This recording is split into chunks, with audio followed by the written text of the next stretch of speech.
What exactly is This Is 42? What is it like to move to another country that is very different from the one you grew up in? And how was I introduced to this week's guest?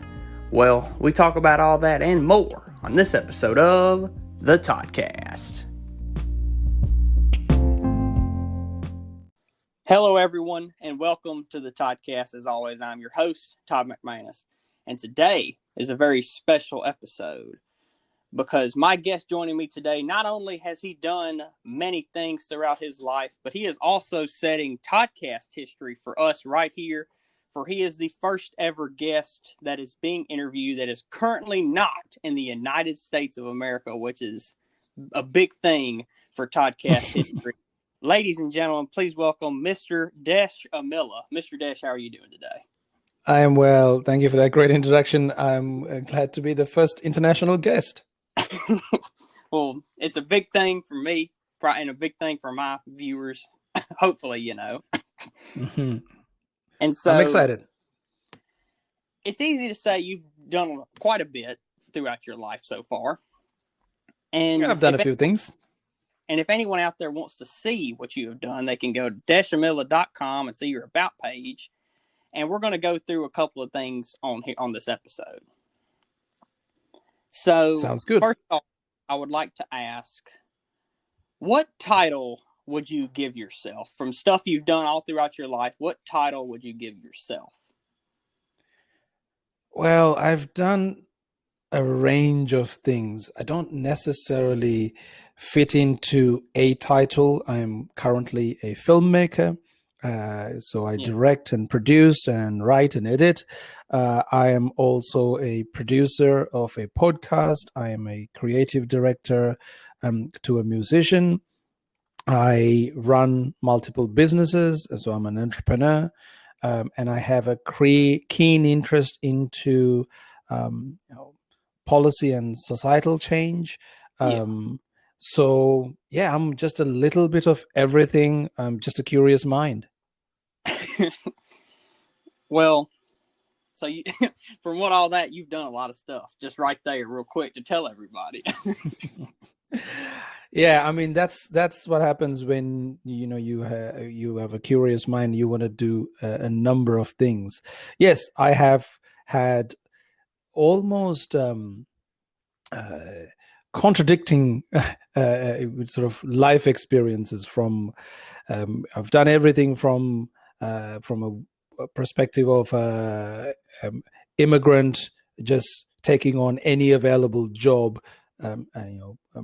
washing dishes, to running a petrol station, all the way to being a radio DJ, a concert DJ, a tour promoter, nightclub host, intellectual event organizer, conference manager, tour manager, and the list goes on. I've done a lot, and I feel like I still have a lot more to do. Well, that's good to know that you're still wanting to do a lot more, And so to go back a little while, let's go way back many years ago. So you're originally from the country of Sri Lanka, correct? Yes, I am. And you moved to Melbourne, Australia in the year 2000. Correct. So originally, why did you decide to leave your home of Sri Lanka and move to Australia? I grew up in a country that was engulfed in a civil war. It wasn't the reason that I left Sri Lanka. It was more, for me, I never felt like I fit in wherever I was in Sri Lanka. And I had these ambitions that were bigger than what was available in Sri Lanka. So I always wanted to leave. And I told my parents very early, when I was in year 3 or 4, I told my parents, I'm going to leave the town where I'm in. I want to go to Colombo, which is a big city. That was, like my step one of leaving. And from there, I told my parents again, at the end of my education, I want to leave Sri Lanka. I want to go somewhere else and do what I want to do. My first attempt was actually to go to India, but that didn't work out. And Australia was an absolute dream. It was never going to be, as far as I was concerned, it was never going to happen because my parents didn't have the means financially. I had no contacts, and the probability of me coming to Australia was very much just, this pipe dream that it just became a reality. Yeah. And also, since you moved from there, how different was the culture from what you're used to, and how long did it take to get used to Australian culture? Well, it is massively different. Yeah. Culture in Sri Lanka is, Western culture in general is different to some of the Southeastern cultures, Eastern cultures generally. So it was quite a number of years it took me to sort of get my head around, and to some degree I like to believe I'm still getting my head around, because cultures change, times have a way of changing cultures. So it took me quite a while. I mean, I had my own challenges because I didn't have money when I came to the country. I had a general, very base level understanding of the language. I couldn't really speak properly English, so I had a number of challenges. So getting used to the culture was part and parcel of surviving for me to just live here and learn, and my education, etc., kind of forced me. But I would say, in a meaningful way, it only started making sense after the first 2-3 years. But still, it was very early stages. And just to say to the viewers real quick, you are still in Australia currently. So if the audio sounds a bit different, it's because we're literally across the world from each other right now. Yes. Because I'm still in Louisiana, United States, and you're over in Australia. So it's like, this is the farthest distance I've ever interviewed someone before. I'm in Sydney, Australia right now. And so for somebody, just real quick, for somebody like me, I have never taken any vacation or anything. I've never left the continent of the United States, or the continental part of the United States, And for me, as someone who was like to vacation in Australia, do you have any like pointers for me or anything like that? Well, you should definitely come to Australia. Australia is a fantastic place to visit. Sydney is the biggest attraction because it is geographically a beautiful place. It has many things the man-made things and natural wonders. Melbourne is a cultural hub. Has so much to do over there. There's quite a lot to do in Australia. It really depends on how much time you have. Most Aussies haven't really seen Australia. But I also like to recommend, if you are coming down this way, make sure you put some time aside to go to New Zealand, because that is one of it is the most beautiful place on planet Earth. It is whatever you saw on Lord of the Rings or anything like that. It is that and more. And every human being should experience New Zealand. I have a soft spot for New Zealand. Well, I'll have to see about if I can come over there sometime. Hopefully, whenever all the COVID, ends, I'll have to see if I can get Australia and New Zealand. We won't let you in unless it is all over anyway. Oh, yeah, y'all are probably locked down and everything. Yep. And so, back to you. In 2005, it says you received a Bachelor's of Arts in Media Arts from Deakin University. Correct. Was that always what you wanted to study whenever you moved to Australia? I wanted to study filmmaking. That was, and now I'm only making films now. In the last few years, I've started. Film and storytelling has always been a dream of mine. It's what I wanted to do. And that was the closest thing that was available to a film school, to my knowledge.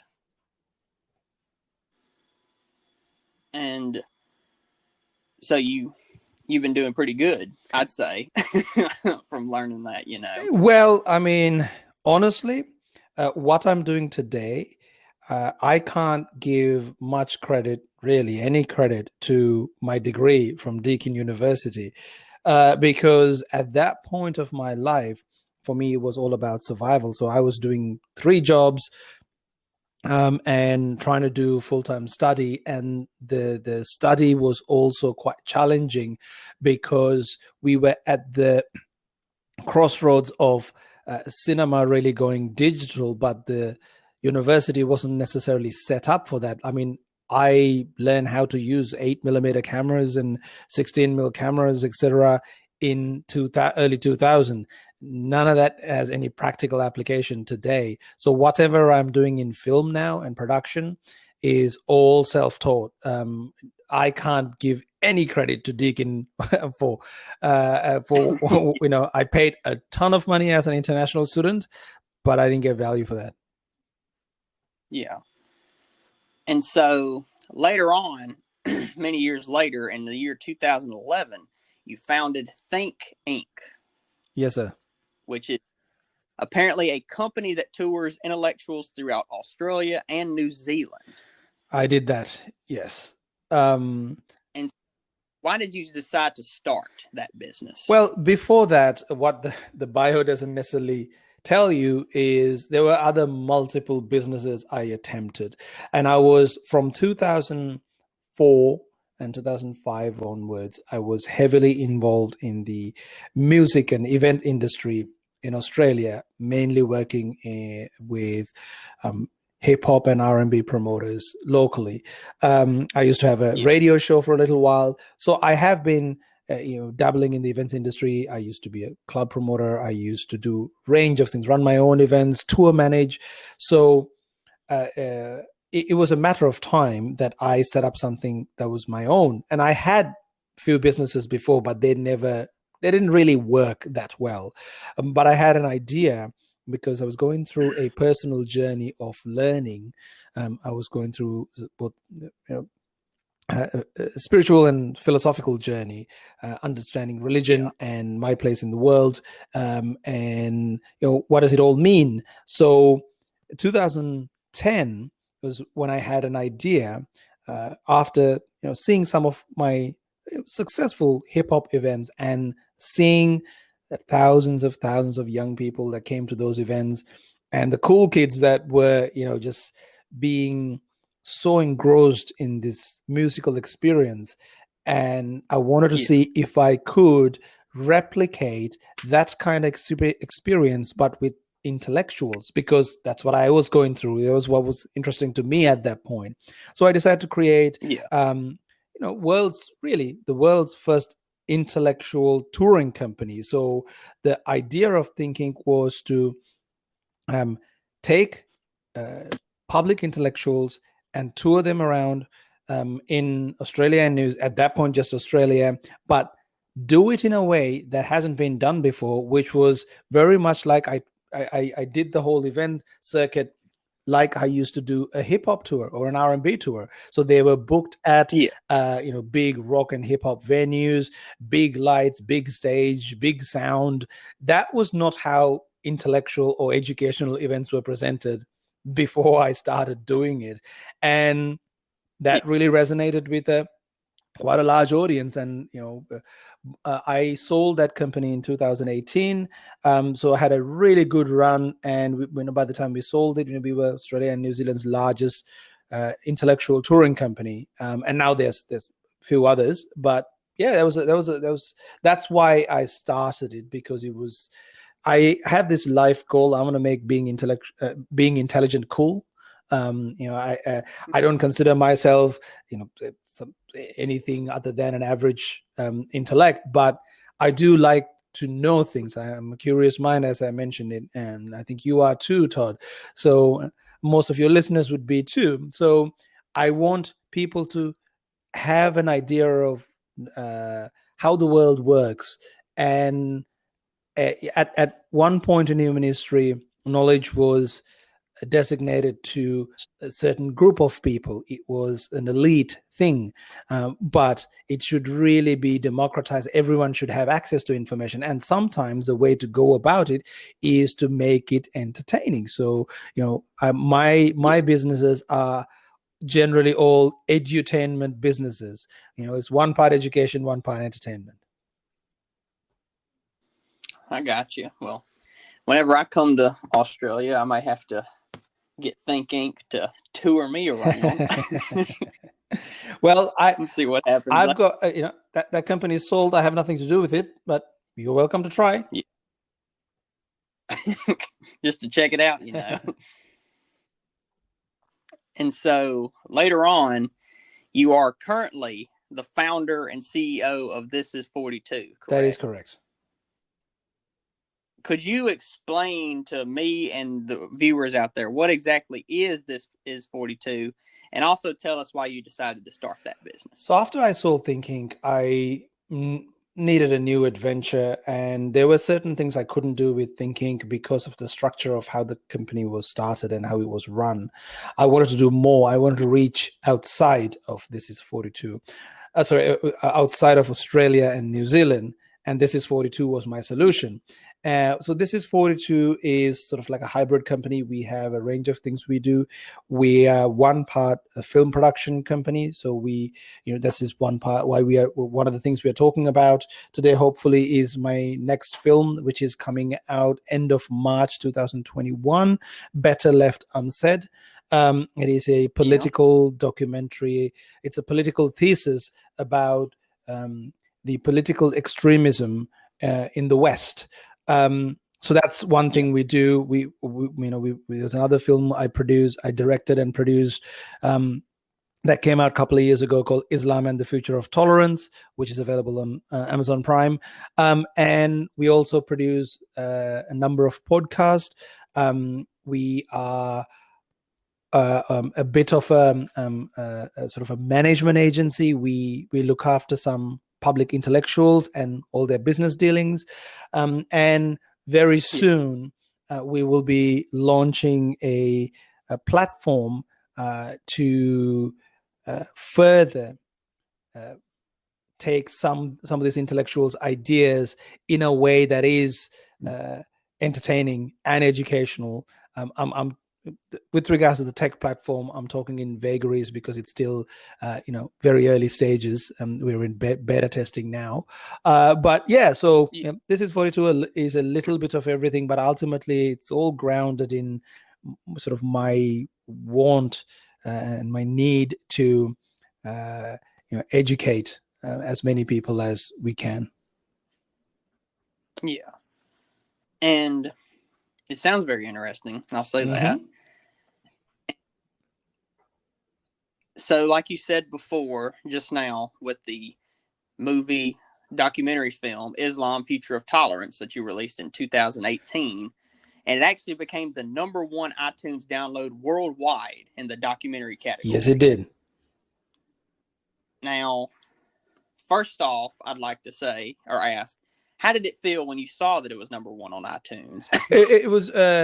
I was relieved because my films and some of the conversations I have and the things I do tend to be in the category of controversial.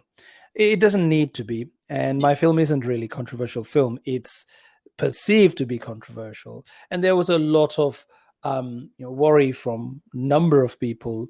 How will this film be received? So to see the interest from all around the world for the film, it was heartening. So it felt like it was, all the hard work we put in, and that being my first film, it was just paying off. It was great. And so, with Islam, the future of tolerance, what originally led you to make that documentary? We were at a point in human history where the political divide was struggling to have a conversation about the most important subject at that time. Since 9/11, Islam Muslim people were the center of global conversations. But you had the political left who did not want to speak about it because they were worried a minority will be at risk if we speak about it. And then you had the political far right who, more or less, not just the far right, actually, most people on the right were basically blaming the entire world's problems on Muslim people. There was a conflation of the people and the idea, and it was not a good place, and the conversation wasn't progressing. And I was interested in actually having a film to talk about this complex subject matter. And I did a tour with Sam Harris. For your listeners who are not familiar with, he's a neuroscientist,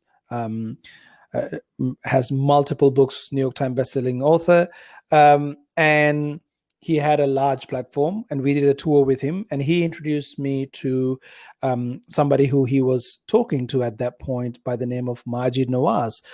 Majid Nawaz is an ex-Islamist extremist who went to jail for his activity, but now a reformed, moderate Muslim. And these two opposing people had the ability, the humility to have amazing conversations. And they released a book with the same title. And I wanted to pick up where the book left off. And that's how the movie was made. And like you said, you were releasing a second film called Better Left Unsaid. And I actually watched the trailer like a day or two ago. And I did watch it, and I'll probably check it out, check out the movie. And you've already said a little bit about it, but is there anything else you would like to say to cover the movie, or say, like you said, it's coming out in March. So is there anything else you'd like to say about that movie? Right now in the West, we are going through a bit of a political crisis. We have, America just witnessed a historical 4 years of a Trump presidency. And, whether you like Trump or not, that's besides the point. It was a historic time, and history will write about it. And some of the remnants of that presidency is still playing out. But during that time, you saw the rise of both political extremism from both the far right and the far left.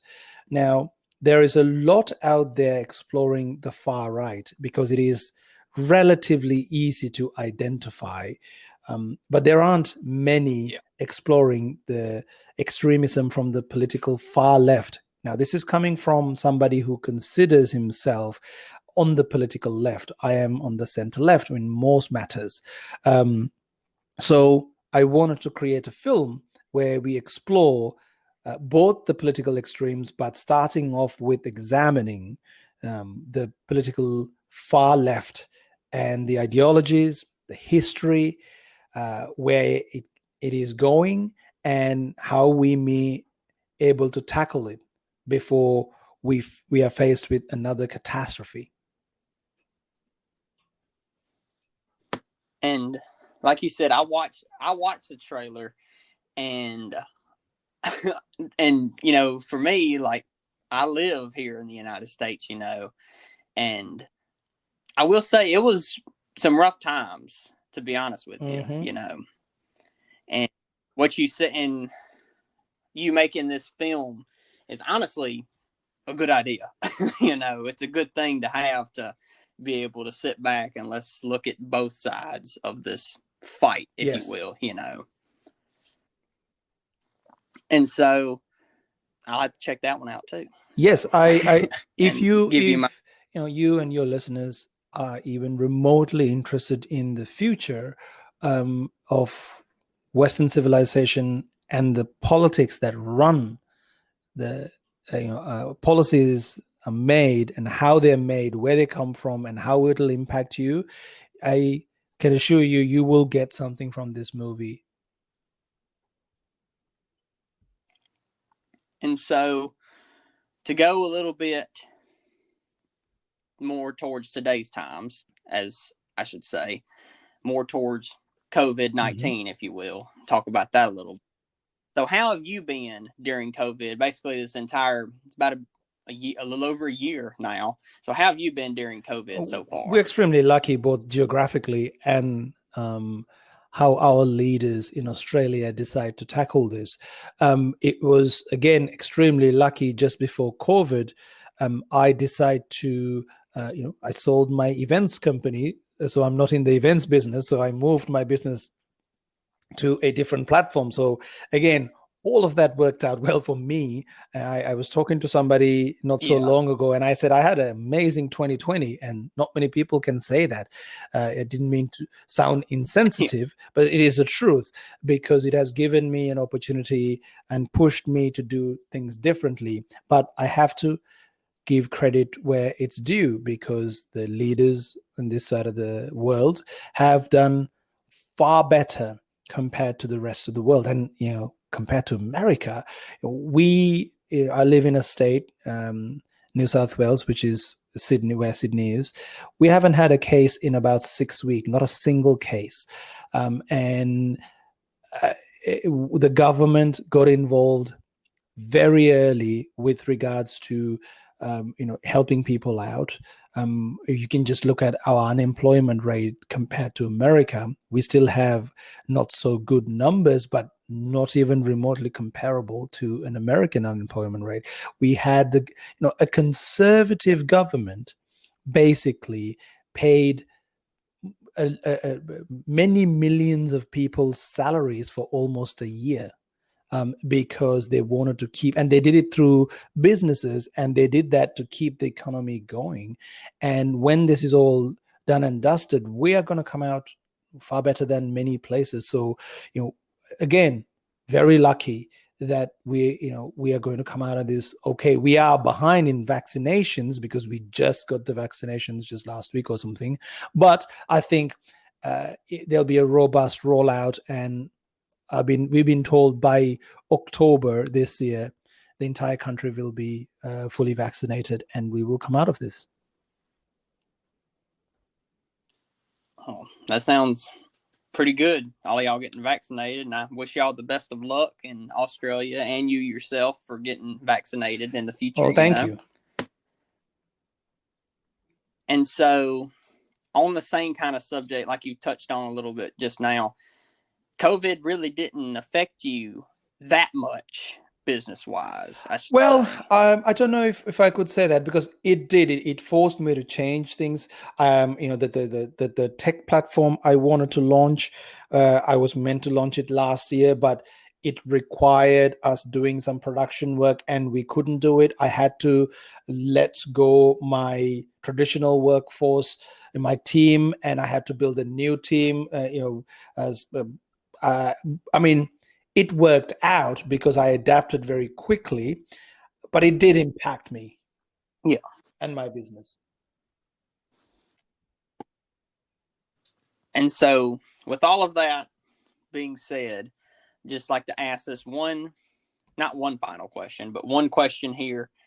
What is next for Mr. Deschamiller? So what is next for you? Right now, it's about getting the film out to as many people as possible. I will be launching, and I've got a new podcast that I'm producing that's going to come out later for your listeners. I produce quite a successful podcast with a young African-American intellectual from America by the name of Coleman Hughes, called Conversations with Coleman. We are going to be releasing another podcast with another public intellectual called Theory of Enchantment with Chloe Valdery later this year. Actually in the next few months. I've got, as I mentioned earlier, this new tech platform that I've developed for any curious mind who wants to learn things. That's going to come out in the next few months. I am working with a number of amazing thinkers from around the world to help them sort of monetize and run their businesses in this new world better. So I'm doing a lot of things, and I will continue to do a lot of things. Well, I'm Thank you. I'm excited for Thank you. you. To be honest with you, what you're going to do here in the future, and you've already, in my opinion, you've already have a successful life that you've already had. Now you're going to have a little bit more success here in the future. I mean, for me, it's life. I'm extremely grateful for the opportunities that are in front of me. I don't want to squander it. I want to make the most of it. I want to help others to make the most of it. So I will keep going. And so, to have one final question to end this episode off, is there anything that you would like to add, to say to my listeners? Anything you want to promote? Anything you want to say? Anything you can say? Well, support Todd, because you're out there putting yourself in this podcast format, and support independent content creators of all sorts, including people like myself. And the world stage is changing, and it has been changing for a while. And if you want to see stories like mine heard, films like mine being seen, support those who are trying to do that.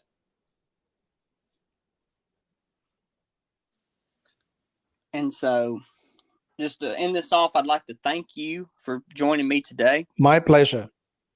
And hopefully you can join me. Hopefully you'll join me again, like whenever you put another film out there, or whenever we'd love to do that, man. And we'll have to talk about that. And then whenever, of course, like when all this is over, the COVID, and I can come down to Australia, I might have to pop by. Please do. So thank you once again so much for joining me today. As always, please rate and subscribe. And if you're listening on YouTube, please like, comment, and subscribe, and click that bell to get notified when new videos are uploaded. And make sure you follow the Toddcast only on Instagram at @the_Toddcast_ for all your Toddcast social media needs. Make sure you tell your friends and your family, or anybody really, to give it a listen. And thank all of you for listening to this episode. And if you want to know what's going to happen next week, well, I guess you're just going to have to tune in to find out. Only on the Toddcast.